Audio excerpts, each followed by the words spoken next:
на Плейс. Аз съм Никола Николчева, вие сте в моята рубрика Никси Шоу.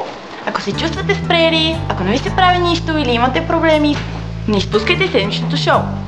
В днешния епизод ще говорим за взаимоотношения между момче и момиче, или по-точно как момиче да скъса с момче. 5 начина как да скъсате с гаджето си. Чудесен и тактичен начин да му кажете, че не го понасяте. По-добре седни и си запуши ушите. Мисля, че сме братовчеди. Покажете му колко много държите на себе си. Нали съм ти казала, че всички хора са егоисти? Да, знам, че си спомняш. Виж, обичам те, но тебе си обичам повече. Хубава тактика е да го сплашите. И то много. Повечето мъже не се страхуват от таласъми, смъртта, жаби, паяци и тем подобни. Може би трябва да пробвате с нещо напълно нормално, като това.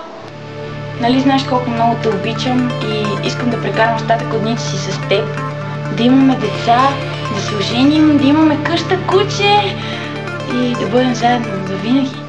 Изложете го, че отивате на далечно място и разстоянието ще бъде пречка за вашата връзка. Аз отивам на Южния полюс да спасявам пингвини. Набелегнете на това колко е зле в леглото.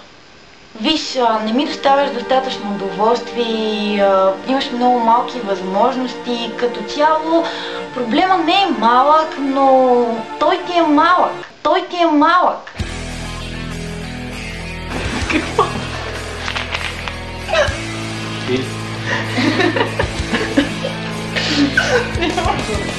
Това ми е смешно.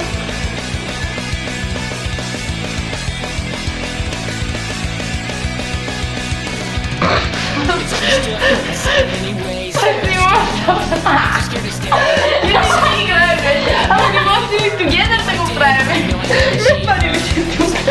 Не се пъста, аз си го мислих. Аре, другия епизод ти види.